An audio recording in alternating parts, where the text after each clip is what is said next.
Janasena party అధినేత పవన్ కళ్యాణ్తో రేపు జనసేన పార్టీ గుంటూరు జిల్లా కార్యాలయం ప్రారంభోత్సవం జరగనున్నది. ఆ ప్రారంభోత్సవానికి సంబంధించి ఏర్పాట్లన్నీ పూర్తి చేసుకోవడం జరిగింది. ప్రారంభోత్సవం తరువాత గుంటూరు పట్టణంలో జరుగుతున్నటువంటి జనశంకారావం బహిరంగ సభకు కూడా ఏర్పాట్లన్నీ పూర్తి స్థాయిలో సిద్ధం చేయడం జరిగింది. ఏదైతే రాష్ట్ర నాయకులు కూడా కొద్దిసేపటి క్రితం ఏర్పాట్లను పరిశీలించడం జరిగింది. పరిశీలించి ఏర్పాట్లన్నీ పూర్తి స్థాయిలో సిద్ధమయ్యాయి. జనసేన పార్టీ అధినేత ఏర్పాట్లకు కూడా సాదర ఆహ్వానం పలికే విధంగా గుంటూరు నగరం అంతా కూడా భారీ ఫ్లెక్సీలు, స్వాగత బ్యానర్లతో కూడా స్వాగతం పలుకుతానికి సిద్ధం చేశారు. ఈ ఏర్పాట్ల దగ్గర జనసేన పార్టీ అభిమానులు కొంతమంది ఉన్నారు. వారిని అడిగి ఒకసారి ఈ శంకారావం ఏర్పాటుకు సంబంధించినటువంటి ఏ విధంగా సిద్ధమవుతున్నారు, గుంటూరు జిల్లాకి పవన్ కళ్యాణ్ రావటాన్ని వాళ్ళు ఎలా ఆహ్వానిస్తున్నారో ఒకసారి అడిగి తెలుసుకునే ప్రయత్నం చేద్దాం. సార్ చెప్పండి, జనసేన పార్టీ అధినేత పవన్ కళ్యాణ్ రేపు గుంటూరు వస్తున్నారు కదా, మీరు ఏ విధంగా ఆహ్వానించాలనుకుంటున్నారు? మీకు తెలుసండి, ఈరోజు భారతదేశానికి పూర్తి స్వతంత్రం వచ్చిన రోజు. ఎన్ని కుట్రలు పొందుతున్నారంటే మన గుంటూరు జిల్లాకి జనసేన రాష్ట్ర అధ్యక్షుడు పవన్ కళ్యాణ్ గారు పార్టీ కార్యాలయం ఓపెనింగ్కి మరియు రేపొద్దున భారీ ర్యాలీ, తదనంతరం ఒక భారీ బహిరంగ సభకి ఏర్పాటు చేస్తుంటే దానికి ఆయన తరలి వస్తుంటే ఆశేషమైన అభిమానులు, కార్యకర్తలు ఉన్న బలమైన గుంటూరు జిల్లా నుంచి ఎంతోమంది బయటకు వచ్చి ఆ ఊరేగింపుల్ని, ఆ బహిరంగ సభను సక్సెస్ చేయడానికి అందరూ ఊవిలుడుతుంటే ఆ సందర్భాన్ని విచ్ఛిన్నం చేయడం కోసం గుంటూరు పట్టణంలో ఈరోజు ఒక పక్క నుంచి గుంటూరు నగరాన్ని ఎంతో ఇదిగా సంక్రాంతి సంబరాల్లో ఎట్లా ఉంటుందో ఇల్లు ఆ రకంగా గుంటూరు పట్టణాన్ని మొత్తాన్ని కూడా ఎన్నో విధాలుగా తీర్చిదిద్దిదే, ఫ్లెక్సుల నుంచి అన్ని రకాలుగాను వాటిలన్నింటినీ తీసివేసి అది ఎంత బాధ పెడుతున్నారంటే అభిమానుల్ని ప్రభుత్వం దీన్ని తీవ్రంగా ఖండిస్తున్నామండి. ముందుగా జనసేన పార్టీ నుంచి అలానే వీళ్ళు ఎంత చేస్తున్నా కూడా ప్రభుత్వం ఎంత దీన్ని విచ్ఛిన్నం చేయాలని చూస్తున్నా కారణం వాళ్ళ భయం. రేపు పవన్ కళ్యాణ్ గారు రాకతో గుంటూరు జిల్లా మొత్తం కూడా గుంటూరు జిల్లా అనేది జనసేనకు అడ్డాగా మారిపోతుందని చెప్పనేది ఒక భయం ఏర్పడిపోయింది.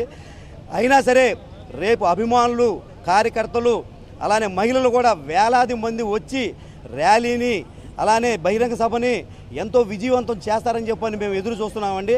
ఎట్టి పరిస్థితుల్లోనూ ప్రభుత్వం ఎన్ని పన్నాగాలు పట్టినా కూడా వాటిలన్నిటి కూడా విచ్ఛిన్నం చేయడానికి అభిమానులు మొత్తం కూడా రెడీగా ఉన్నాము. ఎంతో ఆహ్లాదకరమైన వాతావరణంలో రేపు విజయవంతం అవుతుంది. అలానే పవన్ కళ్యాణ్ గారికి కూడా ఈ గుంటూరు జిల్లా మేము జనసేన అడ్డా అని చెప్పని నిరూపించి ఆయన ముందు మేమందరం కూడా ప్రజలందరూ కూడా తెలియజేయడం కోసం ఎదురు చూస్తున్నామని చెప్పని తెలియజేస్తూ జై పవన్ కళ్యాణ్. చెప్పండి, జనసేన పార్టీ అధినేత పవన్ కళ్యాణ్కు ఎలా ఆహ్వానం పలుకుతున్నారు? ఒక పక్క పార్టీ కార్యాలయం ప్రారంభోత్సవం, మరో పక్క బహిరంగ సభ, ర్యాలీ ఉన్నాయి కదా, వీటన్నిటికీ యువత మీరు ఎలా సన్నద్ధమయ్యారు? అప్పటికి వాలంటీర్స్గా ఒక 1000 మంది దాకా పనిచేస్తున్నారండి. రేపు ర్యాలీని సక్సెస్ చేయడానికి ఒక 1000 మంది దాకా పనిచేస్తున్నారు వాలంటీర్స్గా. అలాగే లేడీస్ చూస్తే స్పెషల్గా వాళ్ళకి ఒక కంపార్ట్మెంట్ కట్టడం జరిగింది. రేపు వాటర్ ప్యాకెట్లు వచ్చేసి ఒక 3 లక్షల నుంచి 4 లక్షల దాకా వాటర్ ప్యాకెట్లు ఏర్పాటు చేశారు. అలాగే వాళ్ళందరికీ వచ్చిన సైనికులందరికీ భోజనం ఏర్పాట్లు కూడా చేయడం జరిగింది బాగా. అలాగే రేపు ఆఫీస్ కాడి నుంచి ఇక్కడ సభ దగ్గరికి దాదాపు ఒక 3 లక్షల వెహికల్స్ దాకా ర్యాలీలో పాల్గొనబోతున్నాయండి. ఇది ఒక్కసారి పవన్ కళ్యాణ్ గారిని చూస్తే రేపు రెండో కుంభమేళా జరగబోతుందని గుంటూరులో ఒక్కసారి అనుకోవచ్చండి. మీరందరూ సైనికులు అందరూ అంటే ఆయన ఫ్యాన్స్ కానీ అలాగే రాజకీయ తరపున కానీ లేడీస్ కానీ అభిమానులు కానీ అందరూ తరలి వచ్చి మన అన్నయ్య పవన్ కళ్యాణ్ గారి నాయకత్వాన్ని బలపరచాలని మీ అందరిని కోరుకుంటూ సెలవు తీసుకుంటాం. సార్ చెప్పండి, రేపు ర్యాలీలు, బహిరంగ సభతో పాటు ఎటువంటి వాలంటీర్స్ని ఇక్కడ ఏర్పాటు చేశారు? మహిళలకు ఎటువంటి భద్రతను సిద్ధం చేశారు? పవన్ కళ్యాణ్ గారు మొట్టమొదటిసారిగా గుంటూరు జిల్లా పర్యటనకు వచ్చిన సందర్భంగా మా నాయకులు తోట చంద్రశేఖరరావు గారి నాయకత్వంలో చాలా ఘనంగా ఏర్పాట్లు చేయడం జరిగింది. ఎందుకంటే పవన్ కళ్యాణ్ గారిని చూస్తానికి, ఆయన భావజాలాన్ని, జనసేన పార్టీ సిద్ధాంతాలని వినడానికి ఈ రోజున కొన్ని లక్షల మంది రావడానికి సిద్ధంగా ఉన్నారు.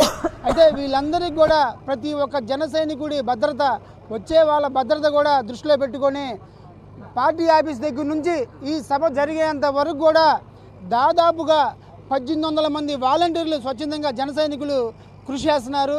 ముఖ్యంగా అలాగే మహిళలకు సంబంధించి, ఎందుకంటే పవన్ కళ్యాణ్ గారిని అభిమానించే వాళ్ళలో వేరే మహిళలు ఎక్కువ ఉంటారు.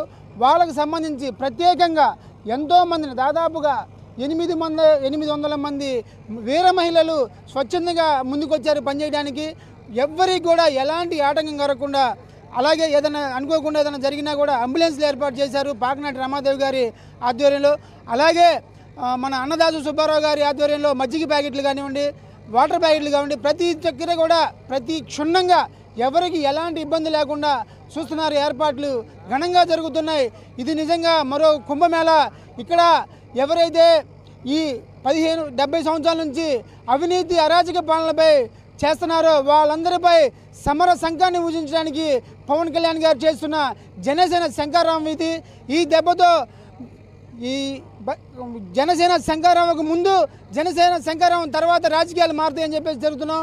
ముఖ్యంగా ఒక 2-3 నెలల్లో జరిగే సమరానికి, ఎన్నికల సమరానికి రేపు జరగబోయే జనసేన శంకరామం నాంది పలకనుంది.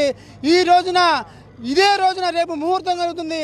సచివాలయంపై జనసేన జెండా ఎగరడానికి రేపటి రోజు నుంచి ప్రతి జన సైనికుడు నిద్రాహారాలు మాని ఆయన జనసేన సిద్ధాంతాలని, పవన్ కళ్యాణ్ భావజాలాన్ని ప్రజల్లోకి తీసుకెళ్లేందుకు ప్రతి జన సైనికుడు సిద్ధంగా ఉన్నాడు, ప్రాణత్యాగం చేయడానికైనా. ఎందుకంటే ప్రతి ఒక్కరు ఈ రాష్ట్రం కోసం, ఈ రాష్ట్ర ప్రజల కోసం, పేద ప్రజల కోసం, పేద బడుగు బలహీన వర్గాల కోసం ఎన్ని త్యాగాలు చేసి పవన్ కళ్యాణ్ గారు జనసేన పార్టీ అభిమానులందరూ కూడా చాలా ఉత్సాహంగా ఎదురు చూస్తూ ఉన్నారు. జనసేన పార్టీ అధినేతకు స్వాగతం పలకడం కాకుండా రానున్న ఎన్నికల్లో విజయమే లక్ష్యంగా తామందరూ పనిచేస్తామని చెప్పేసి కూడా ముక్తఖండంతో చెప్పడం జరుగుతుంది. Hello, this is your Nandu. Please do subscribe to New Waves Media. ఇలాంటి మరిన్ని మంచి వీడియోలు కావాలని కోరుకుంటున్నారా? అయితే పక్కనే ఉన్న గంట సింబల్ను క్లిక్ చేయండి. అలాగే సబ్స్క్రైబ్ చేయండి.